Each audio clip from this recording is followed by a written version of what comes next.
खबर मैनपुरी से। मैनपुरी पहुंची सपा सांसद डिंपल यादव का बयान। प्रयागराज में हो रहे शंकराचार्य के अपमान के सवाल पर बोली डिंपल यादव। कहा, यह बहुत ही दुर्भाग्यपूर्ण घटना है। जिस तरीके से भारतीय जनता पार्टी के लोग सनातन की बात करते हैं, धर्म की बात करते हैं, अगर यह लोग इस तरीके से शंकराचार्य जी का अपमान करेंगे तो आप समझ सकते हैं कि इन लोगों में किस तरीके की मंशा है। यह बहुत ही निंदनीय है और मैं समझती हूँ, कहा, भारतीय जनता पार्टी के शीर्ष नेतृत्व के लोगों को माफी मांगनी चाहिए। प्रदेश सरकार शंकराचार्य जी को मनाने के लिए डिप्टी सीएम को भेज रही है, जिसके सवाल पर बोली डिंपल यादव। कहा, यह सम्मान की कोई बात नहीं है। जिस तरीके से देखा गया है कि काशी में मणिकर्णिका घाट को तोड़ने वाली तस्वीर आई है और वहां कहा गया है कि यह एआई की तस्वीरें हैं, क्या वहां अहिल्याबाई होलकर की प्रतिमा को नहीं तोड़ा गया? प्राण प्रतिष्ठित प्रतिमाओं को नहीं तोड़ा गया? कहा कि वहां पर कॉरिडोर के नाम पर कितनी प्राण प्रतिष्ठित प्रतिमा को तोड़ा गया है। कहा कि हमें मान लेना चाहिए कि सरकार झूठ केवल नाटक करने वाली सरकार है और यह नहीं चाहते कि वाकई में जिस तरीके से कहा गया है कि बनारस को हम क्योटो बना देंगे, लेकिन यह बात कभी नहीं कही गई कि इस तरीके से तोड़कर कार्य करेंगे। जहां पर रेनोवेशन की बात होती है तो हम लोग चीजों को संजोकर रखने की बात करते हैं, ना कि तोड़ने की बात करते हैं। एसआईआर में वोट काटे जाने को लेकर बोली डिंपल यादव। कहा, बहुत सारे प्रश्न चिन्ह हैं। अभी जैसे कि नोटिस आ रहे हैं, अभी केवल 150 नोटिस लगाए गए हैं। जिन जिन अधिकारियों को नोटिस लाने में लगाया गया है उनको 20-20 किलोमीटर दूर जाकर नोटिस कलेक्ट करने हैं और फिर जाकर नोटिस डिपॉजिट करने हैं। यह सब अपने आप में प्रश्न चिन्ह है। नहीं, बहुत ही दुर्भाग्यपूर्ण घटना है। और जिस तरह से भारतीय जनता पार्टी वाले लोग जो सनातन की बात करते हैं, जो धर्म की बात करते हैं, अगर वो हमारे शंकराचार्य को अपमान करेंगे तो आप सोच सकते हैं, समझ सकते हैं कि इनकी क्या नीयत है और क्या मंशा है। ये निंदनीय है और मुझे लगता है कि भारतीय जनता पार्टी के शीर्ष नेतृत्व को माफी मांगनी चाहिए। सरकार भारत जोड़ो बनाने के लिए डिप्टी सीएम को भेज रही है, क्या कारण दिख रहा है कि सीएम को जाना पड़ रहा है? पहले एक तरफ अपमान, उसके बाद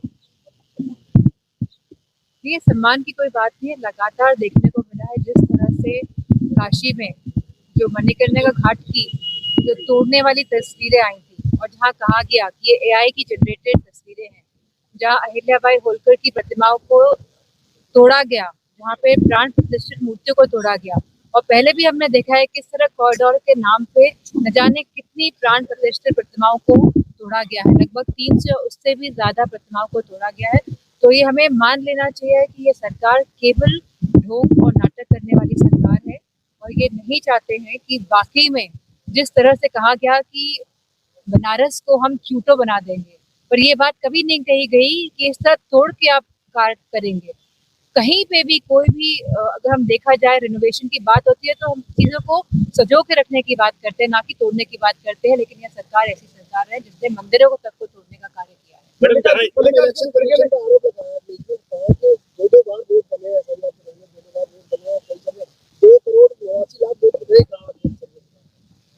बहुत सारे प्रश्न चिन्ह हैं और अभी जैसे कि नोटिस आ रहे हैं तो खाली 150 नोटिस इशू किए जा रहे हैं और जो ऑफिसर्स को लगाया गया है बड़ी दिक्कतें आ रही हैं, क्योंकि लोगों को 20-20 किलोमीटर जाके तो नोटिस अलग जगह से कलेक्ट करने हैं और उनको दूसरी जगह जाके उनको डिपॉजिट करना नोटिस को, तो बड़ी दिक्कतें आ रही हैं और ये अपने आप में सवाल चिन्ह है इलेक्शन कमीशन में, जो नहीं चाहता है कि प्रक्रिया ढंग से चले। राज्यपालों को बीजेपी ने कठपुतली बना के रख रखा है।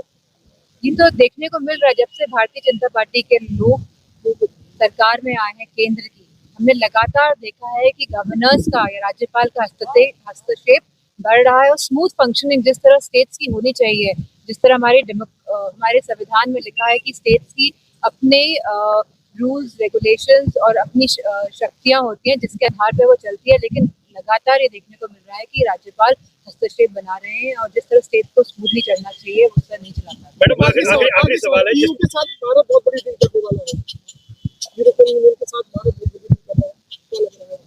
तो जब डील हो जाएगी तब पता चलेगा। अभी तो ये पता चले कि पहले अमेरिका क्या कर रहा है भारत के साथ।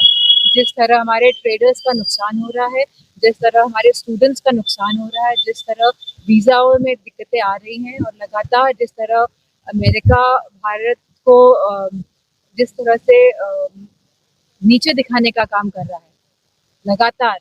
तो ये तो हमारे जो फॉरेन मिनिस्टर हैं वो जाने कि उनकी क्या रणनीति रही है पिछले 10 या 11 वर्षों में, कि जिस तरह जो हालात आज हैं देश में। ठीक है। अमेरिका में।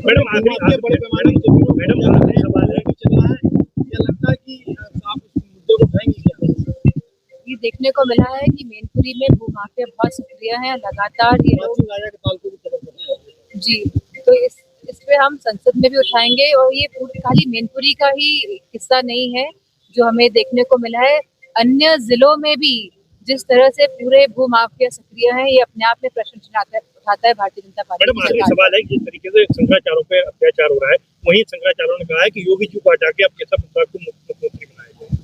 तो समझदारी है वो। ये तो भारतीय जनता पार्टी वाले लोग डिसाइड करेंगे कि कौन उनका मुख्यमंत्री बनता है। लेकिन जिस तरह से अपमान हुआ है शंकराचार्यों का, वो नहीं होना चाहिए था, वह निंदनीय है, हम इसकी निंदा करते हैं। काशी में शंकराचार्यों के ऊपर भाजपा सरकार अत्याचार कर रही है, जहाँ एक तरफ राम को लेकर बात कर रही है, मंदिर को लेकर बात कर रही है, लेकिन वहीं शंकराचार्यों पर अत्याचार हो रहा है। कैसे देखते हैं? ये बहुत ही दुर्भाग्यपूर्ण है और हम समाजवादी पार्टी और मैं विशेष तौर पर इसकी निंदा करती हूँ, क्योंकि जहाँ ये देश तो जहाँ सनातन धर्म के बारे में लगातार भारतीय जनता पार्टी लोग बात करते हैं और जहाँ साधुओं का सम्मान होना चाहिए, तो देखने को मिला है कि किस तरह अपमान शंकराचार्य जी ने झेला है, किस तरह का पुलिस ने रवैया अपनाया, सबकी रिकॉर्डिंग्स में दिखाई दिया है। और यह भी देखा गया है कि किस तरह भारतीय जनता पार्टी के यूपी के जो प्रमुख हैं वो झूठ बोलते हुए नजर आए।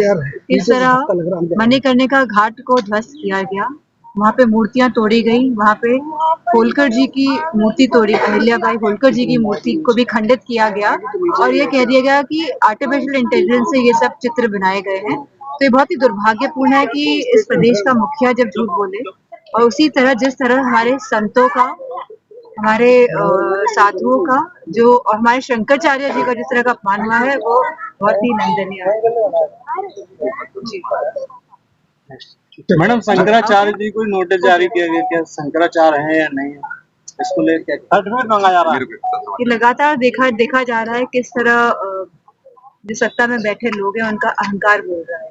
मैडम एक तरफ से नोटिस नहीं है, ये खाली अहंकार। मैडम एक तरफ से सूबे के मुख्यमंत्री शंकराचार्य पे कार्रवाई कराते हैं पुलिस के माध्यम से, वहीं दूसरा डिप्टी सीएम होके वो उनसे प्रणाम संबोधन के साथ उनसे आज मिलने जा रहे हैं। कैसे देखते हैं इस तरह के सरकार के दो दोहरे रवैये को? नहीं, तो पूरे भारतीय जनता पार्टी का शीर्ष नेतृत्व है, उनको माफी मांगनी चाहिए शंकराचार्य जी से और उन सभी से जिसके साथ दुर्व्यवहार किया गया पुलिस द्वारा। और जो शंकराचार्य जी ने खुद कहा है कि किस तरह कंस के जो मंत्री हैं वो उससे भी ज्यादा क्रूर होते हैं और वो अपने जो मास्टर उनको खुश करने के लिए और क्रूरता अपनाते हैं, तो वही रवैया देखा गया जिस तरह से उनके साथ व्यवहार हुआ है। मैडम एक आखिरी सवाल, सत्र चालू होने वाला और आम बजट पेश होने वाला 1 तारीख को, किस तरह से उम्मीद रखती है समाजवादी पार्टी?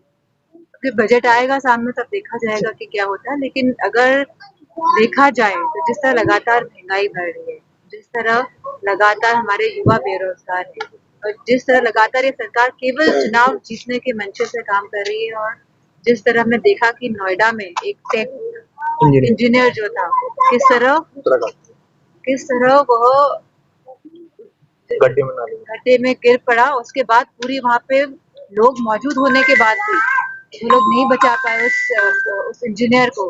तो ये देखना चाहिए कि ये लोग समझ ही नहीं रहे हैं कि कहाँ पे कमियां हैं और उसको एक्सेप्ट ही नहीं कर रहे हैं कि कमियां हैं, तो सुधार की कोई गुंजाइश नहीं। भूमाफिया लगातार कब्जा कर रहे हैं, प्राचीन राजा पाल को भी घेर रखे हैं, किस तरीके से आप देखते हैं इसको? क्या मैनपुरी में पूरी तरह से भूमाफिया सक्रिय है और तालाबों में लोग कब्जा कर रहे हैं, और जिस तरह मैंने देखा है कि मैनपुरी में नहीं सभी जिलों में भी इस तरह भूमाफिया की जो ये वारदातें हैं सामने आ रही हैं और लोग देख रहे हैं कि किस तरह काम हो रहा है इनके शासन में, और 2027 में इसका जवाब भी देंगे।